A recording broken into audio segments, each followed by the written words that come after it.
Hey YouTube, good morning if you are in Australia. Actually, it's like almost lunchtime. What am I doing saying good morning? But good afternoon, good evening if you're in the US, wherever you are in the world. The zombie apocalypse is on.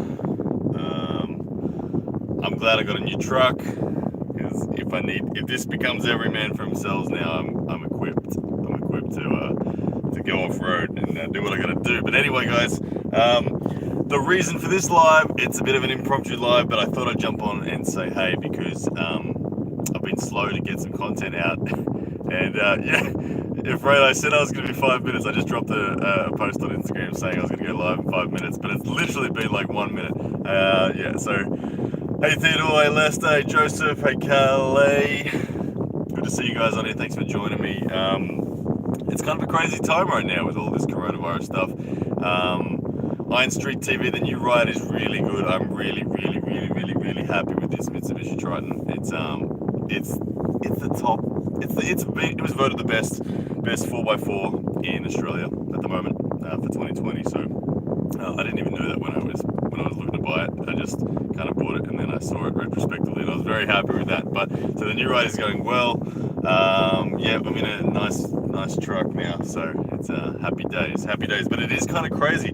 I kind of woke up this morning and it's Saturday, and I realized that I was going to be leaving for the WAL 601 in a matter of only like 1.5 weeks. I was going to be over there, and I'm kind of sad that I'm not going to get to squeeze the lemon like I was planning on doing, and we kind of have to put that off. But the cool thing is the ball keeps rolling, and as long as we get past this zombie apocalypse, which is who knows when that's going to happen, we'll be back. And I think the WAL season is still going to happen in its entirety. I think that's their goal, is they want to just condense everything down, do a whole bunch of events right towards the end of the year, get as many events out as they probably were going to, maybe even more. So we're still going to get, hopefully, a full story this year. And it gives me more time to train. I think one thing I'm seeing from everyone is that everyone's training hard.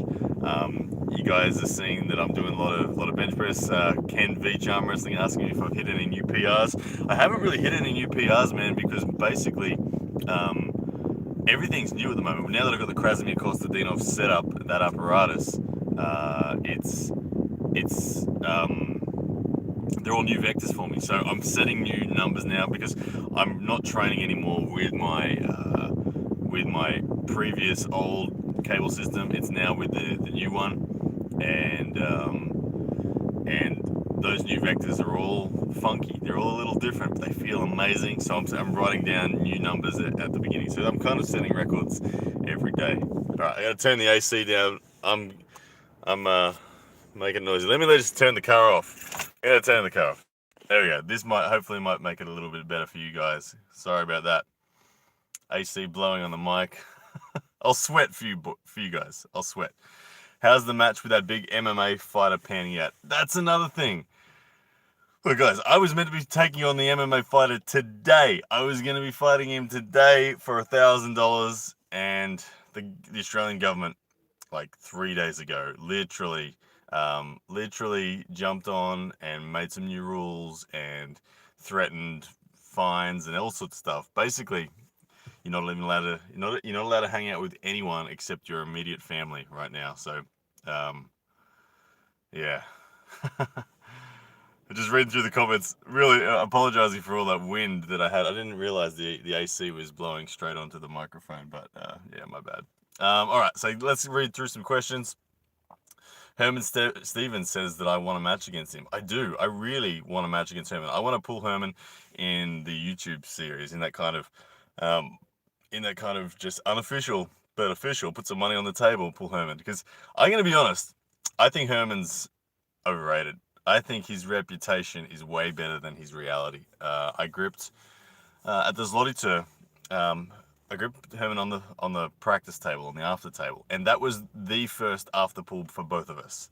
Neither of us had done anything. We'd both just been eliminated from the Zloty. We'd both had like half an hour's rest, and Herman came and got me. Herman said, "Ryan, you and me, practice table," and I know it's only practice and it was post tournament, but from what I felt, I would beat Herman. I'm very confident I would beat Herman in a super match, and I would love to do it because, like I said, Herman's reputation is way up there. Everyone kind of puts Herman on a really big pedestal, and I don't think he deserves it based on what I feel. Anyway, so I would love a match with Herman if anyone can make that happen. I tried to, but Herman said he's got a sore shoulder or a sore elbow, I think it was actually, and Herman wouldn't do it. He wouldn't do it, but yeah, I'm going to keep hustling the man. And if this year's season, due to coronavirus, doesn't happen, then I'll chase him. And like for me at the moment, I'm going to have, as soon as travel bans are lifted, I'm going to come over to the US. I'm going to spend some time over there. I've always wanted to move to the US. I love being over there. There's more matches and opportunities for me to pull over there. So, um, yeah. Yeah, Shane Carey. Herman is strong, but I think even if he is cupped, man, I went into a hook with him and he couldn't pin me, and I was bleeding him. I from what I felt, if it went into a hook with me and Herman, he'll surge and hit and hit and hit and surge, but he won't get through, and I think I beat him. Do I think I could beat BJ from David Watson? I think I know who you're talking about, the man RVJ. Do I think I could beat him right now? I'm gonna be honest. It'd be no. I would be the outsider for sure if I was to face RVJ now. But it is something that I am preparing for. Um, my path in the WAL, if it goes to the order that I plan on making it go, will be I will beat Brendan Lemon. I will then beat Justin Bishop, and then I will have a shot at the title. There is the debate that you could say I need to go through Storm or Jordan Sill or someone like that before I get RVJ. But the way that the story and the way that the draw is going, I don't know, not that this is like a bracket thing, but it's like I'm on one side of the draw and Storm and Jordan and Paul Lynn are on the other. So I think, for instance, Paul Lynn's going to get a shot at the hammer before I will. I think that Storm will probably maybe.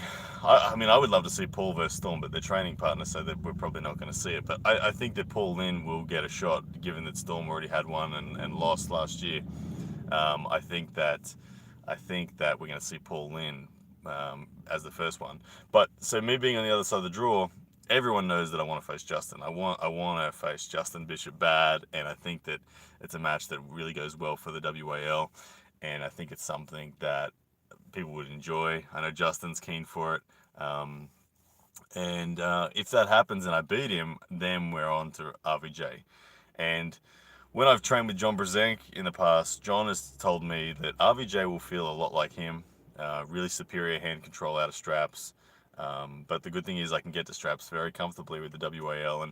And I believe that training with John is something that will really prepare me for RVJ, because at the end of the day, I'm going to respect RVJ's hand as bigger and stronger than mine. So I need to find a way to stop him with a different sort of bleed. It's not going to be attacking his hand. So I think that there's a particular groove that I could be in that would work. It's a groove that works against John when John allows me into that groove. But that's the big question. It's can I get to the groove when someone's trying to deny me? And RVJ would be the favorite for sure, but I think that it's something that I am so hungry for. And if I get through Brendan and Justin, give me RVJ for sure. All right, what else we got? Just reading some more comments. Saw the podcast from David Mars. Saw the podcast with Neil Pickup. Great show. How would you do against the steel giraffe, or have you gripped him before? Also, Frode Haugland is another one I'm interested in. Yeah, good question, Dave. I would love to pull both Frode Haugland and Nicholas Nanestad. I've never gripped up with either of them. I feel like if I pulled Frode Haugland, it would be very similar shape to the way the match went with Alan Guerra, although I think Frode Haugland is a slight step up from Alan Guerra in just horsepower. So it would be a tough match. I think that I'd get Frode Haugland's wrist and he would just dig in and drive and dig in and drive, and I would have to defend and try to transition to a press. It'd be very similar, just harder to do. As for Nicholas Nanestad, the dude is obviously tall. I think he's 6'6". I don't know whether I would top roll him or Todd Hutchins him. I don't think I'd be able to force a deep hook on Nanestad, but I do think that I would be able to have superior side pressure. And the way that I train against Jordan Davis sets me up really well for someone like Nicholas Nanestad. I honestly think that I would pull Nicholas much like Todd Hutchins pulled Matt Mask, and I feel like I'd be able to pretty much slam dunk Nicholas, just with a lot of side pressure out the gate and in the straps and just clamping down and boom, side. So I'd like a match with Nicholas. I'd like a match with anyone. WAL is awesome, and I just want to have matches. I'm in great shape. I think I'm easily right now in the best shape that I've been.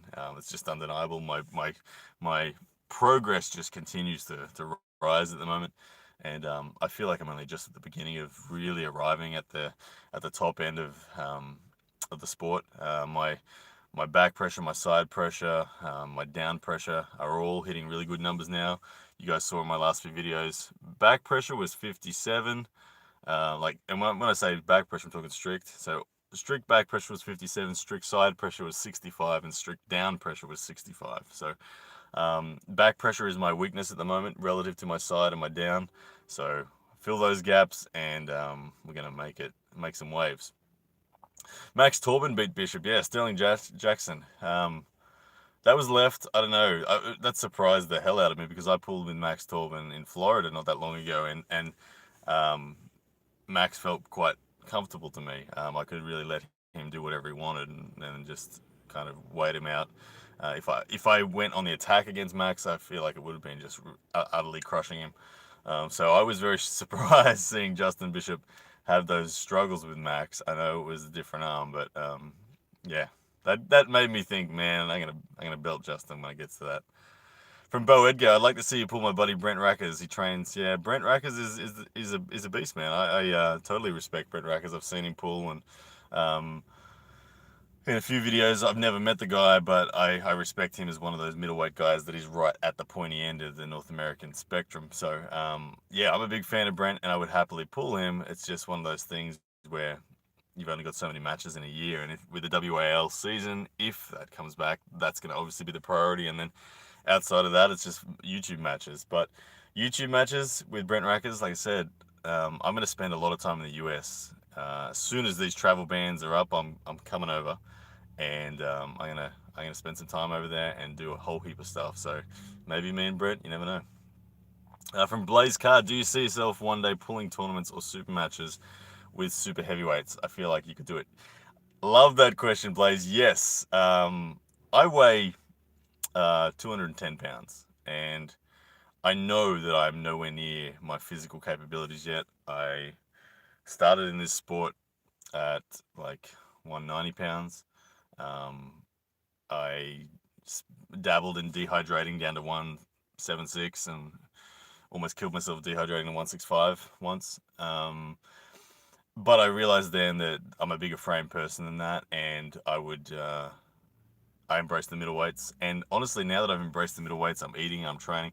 I find I'm putting on like 5 pounds every 6 months. It's just kind of just inevitably happens. 10 pounds a year um, is just seems to arrive with all this, and it's getting harder. And I honestly don't know for how long because I don't like dehydrating for tournaments. I don't know for how long I'm going to stay at middleweight. I feel like one day I would love for WAL to have a 230-pound class or something like that for me to transition into, because to go directly from the middleweights to the supers is a big step. But at the same time, Todd Hutchins, he used to be a middleweight, and he was a very dominant middleweight, and now he's very competitive in the supers. And honestly, he said to me that the power difference between the Craig Tuyes, the Rob Vigents, and people like Marcio and Matt Mask, he said it's not that much different. It's only a little bit more. So I'm not I'm not too worried about supers. I think someday I'll be a super heavyweight for sure, and I've taken the approach of just wanting to be the best person that I can be. I don't want to be restricting myself to a weight category. So right now, my best version of me still fits within the middleweights, but it won't forever. If I'm in this sport for another 10 years, I'm definitely in the supers. All right. From Noah Salazar, how much have you been strengthening your hand control in the past few months? Yeah, no, my hand gets trained daily as part of my routine. It's high on the priority list, and I'm training my hand from strict start positions, which is something that I haven't really done too much of before. From Efrain, if you warm up efficiently, you could easily take the first round against RVJ. Yeah, look, getting back to RVJ, if I got the jump on RVJ in round one, there is no way I would pin the man. I would let him work, work, work. I would trick him into believing that he's still in the match and bait him into trying to get it back. I would not pin the man at all. I acknowledge that he often starts slow and he ramps up with his energy in the second round. And if that was the case, I would not want to waste that opportunity. If I got to a superior position in round one, I would give a little bit of it back to try to make him pin, and then I would be happy to work as hard as I can because I do believe I have better endurance. So yeah.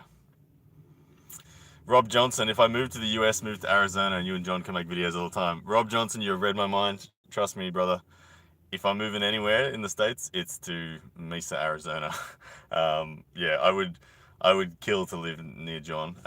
Training with John would be amazing. And I'm really blessed that I honestly call John a really good friend, and um, that's something that's just cool. I really love John and Renee, and they're just great people. So that would be where I'd move for sure, brother. If I move to the US, Arizona's the place. Where was Bishop stronger than me in the last match? Good question there from Josh Rowe. Josh, the answer to that is he had side pressure. I had never trained a day of side pressure in my life when I faced Justin. My pronation was good enough to get his wrist to go, and he stopped actually trying to keep his wrist. Round one, Justin won the hand and wrist and won all things and thumped me. Round two through to round six, I changed strategy and went all in on trying to get hand and wrist control, and I did. So back then I was able to do that, but then even with his hand and wrist back, he just had way too much side pressure and just pulled through me. So that was a moment where I realized I need side pressure, and since then I've filled that gap immensely. I have great side pressure now. I have great back pressure now. I didn't have an arm. I had all hand when I faced Justin last time. So a lot has changed about me. I just instinctively think that Justin would feel similar in his distributions of strength. No doubt he's stronger now than he was in 2017, but I think the ratio of where his strengths lie hasn't really changed that much. I think his hand to arm ratio would be similar to what it was back then, and just all be a little bit better. Where my ratio of strengths has dramatically changed. So for Justin to grip me now, I would feel very different to the version that he felt. Um, so I feel like it's easier for me to prepare for Justin than it would be for Justin to prepare for me, because he's guessing again, because so much has changed about me in the way that I arm wrestle now. How much does WAL pay the athletes? Is money on the table just for show? The money that's on the table is just for show, yes, but they do pay us. That money on the table isn't even actually money. It's just it's paper that looks like money. But yeah, we're paid. And we're all paid different amounts. Like no doubt, Devin Larratt, the poster boy, he's on a bigger contract than probably everyone. I don't know what everyone's paid, um, but they cover things like travel and expenses to get there, and then they offer bonuses for match of the night, and winners get money, losers don't.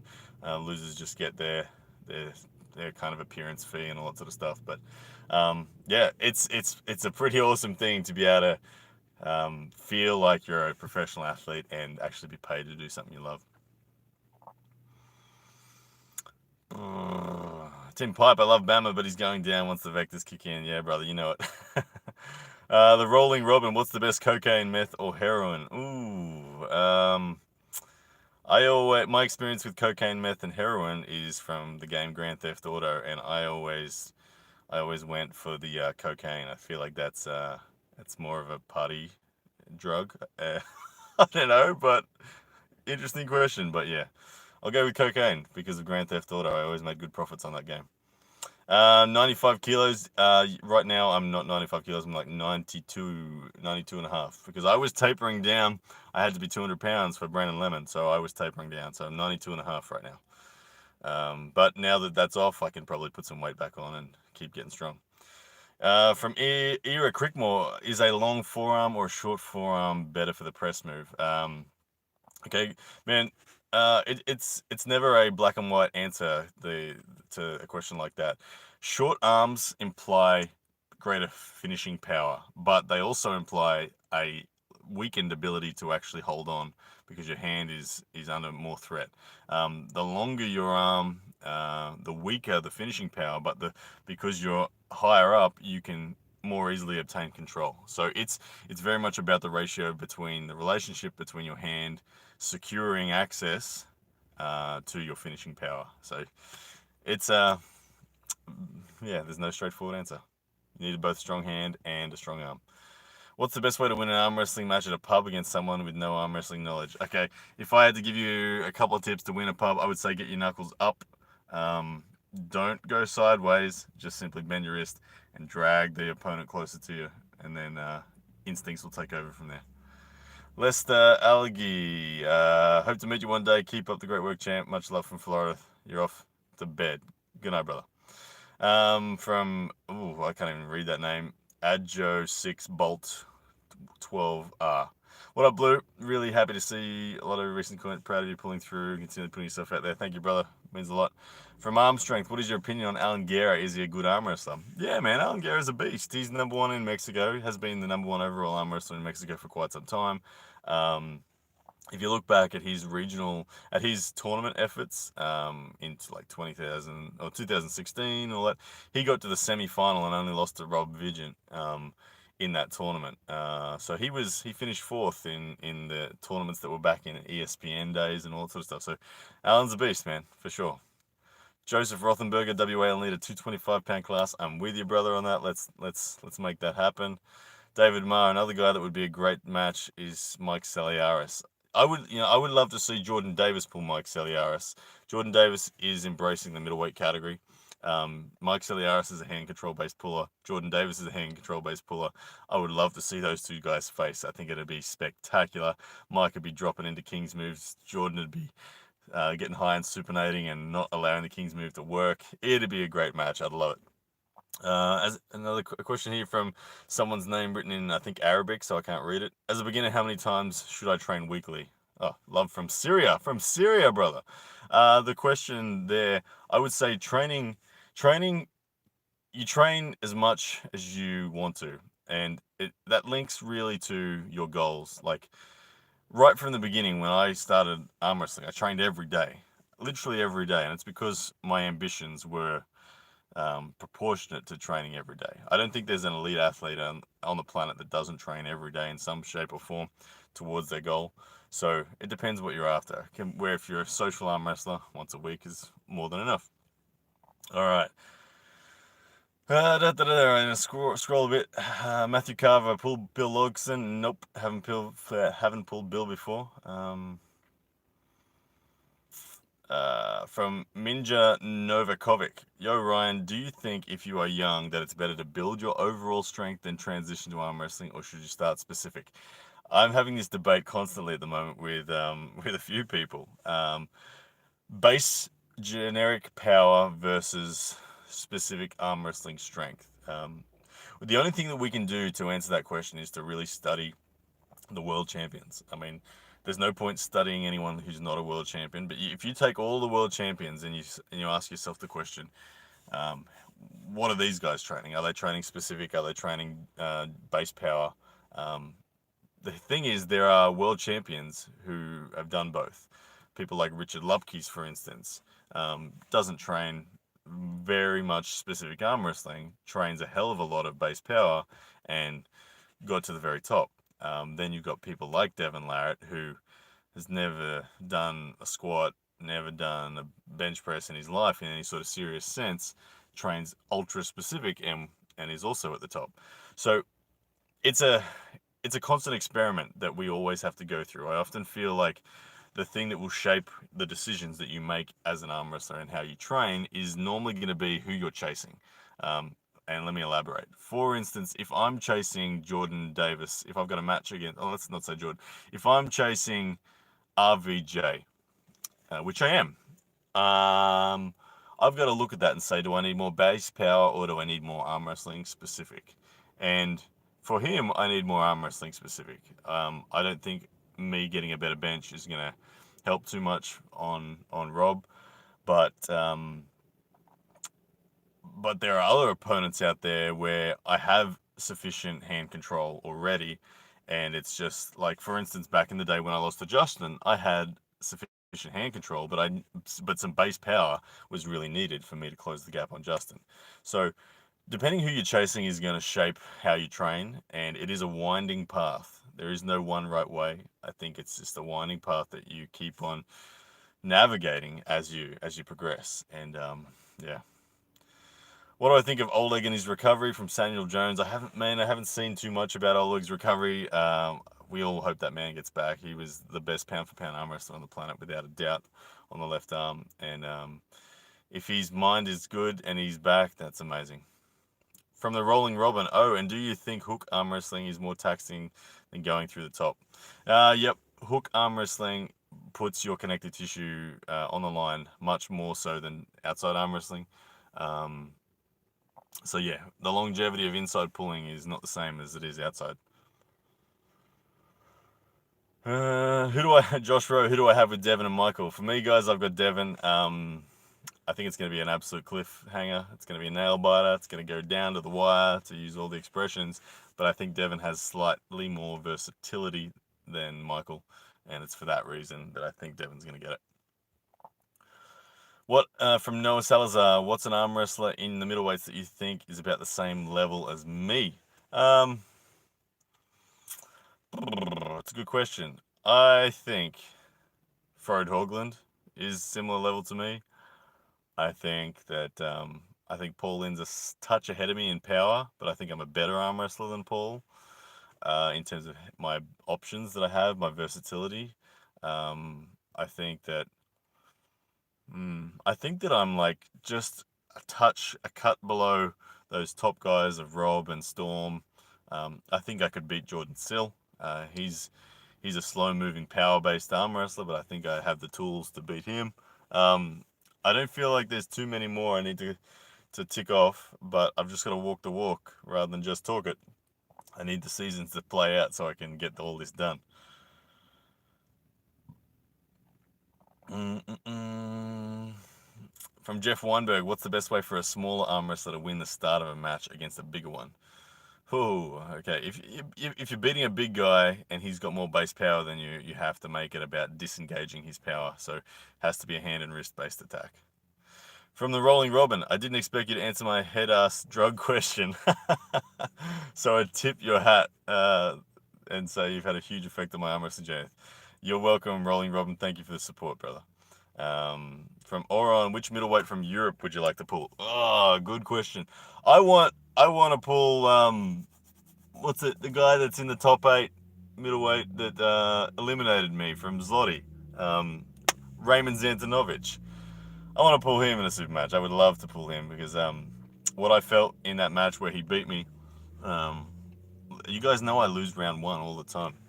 I felt something there that round 2 would have changed. So I would love to pull Raymond Zantanovich. I feel like if I had used a different strategy on him, I was going to get the win, and then I would have qualified for top 8. But anyway, I'm going to go to Zloty again this year, so I'll get some more chances to pull Europeans.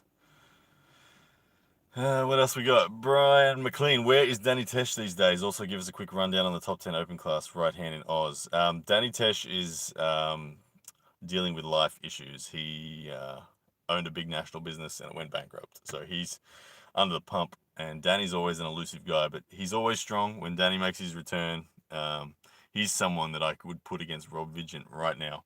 Danny Tesh is a beast. He would beat Rob Vigent if it went into a hook.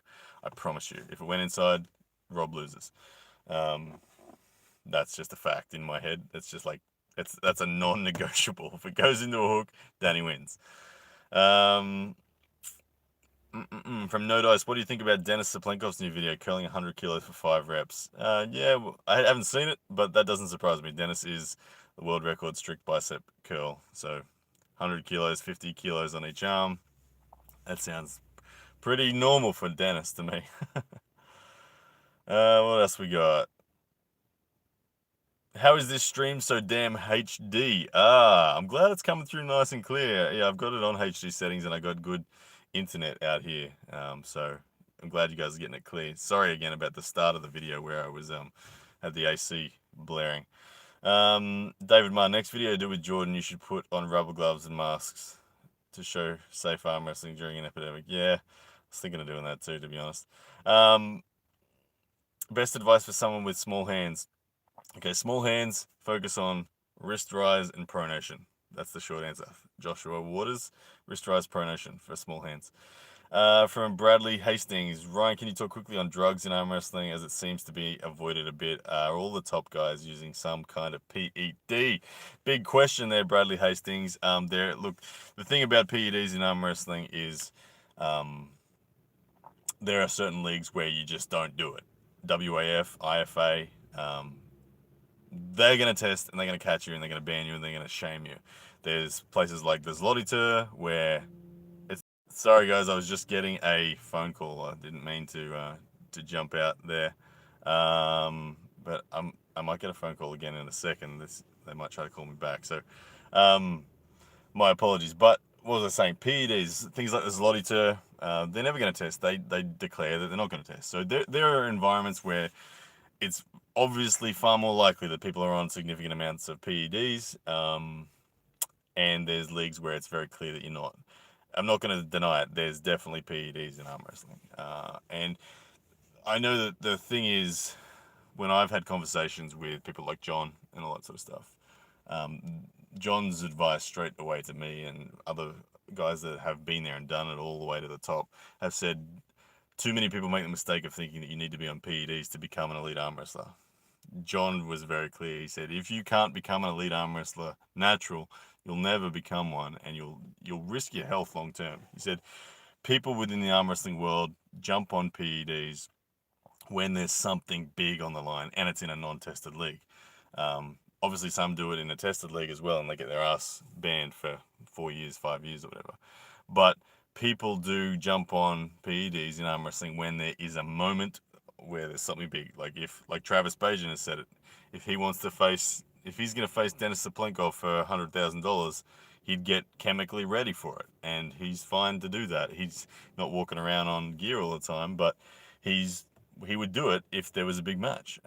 So that's kind of the way that it honestly works, as far as I can see.